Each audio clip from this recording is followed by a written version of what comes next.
ay rated SPG. Striktong patnubay at gabay ng magulang ang kailangan. Maaaring may masiselang tema, lengguwahe, karahasan, sexual, horror o droga na hindi angkop. Bibisitahin nga nito ni Moira itong kanyang anak na si Zoe sa Apex upang bigyan nga ng pagkain ito. Subalit pinipigilan nga ito ng security guard dahil ban nga ito sa ospital ng mga Tanyag.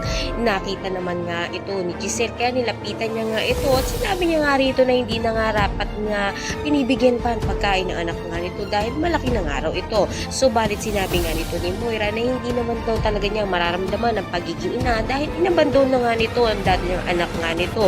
Kaya naman napatahimik itong si Giselle at nalungkot nga siya nang maalala nga niya muli ang kanyang anak. Sa kabilang banda naman nga ay may kausap nga itong isang babae nga na misteryoso pa rin kung ano nga kaugnayan nito sa mga Tanyag na gusto nga niya na ito na nga lang daw na si Giselle ang nakaratay sa kama at hindi ito kanyang lolo dahil malaking posibilidad ito nga ang anak nga niya na inabandon na nga niya at masama ang loob nga nito kay Giselle. Pakatutukan nga natin kung ano nga ba ang tunay na kaugnayan nga nitong bagong karakter dito nga sa pamilya Tanyag. Posibilidad nga nagbabalik nga ang anak nga nito ni Giselle kung saan siya naman nga ang maghihiganti dito dahil sa sama ng loob nga nito sa kanyang tunay na ina. Lahat ng yan ang mga nating maraming salamat sa inyo.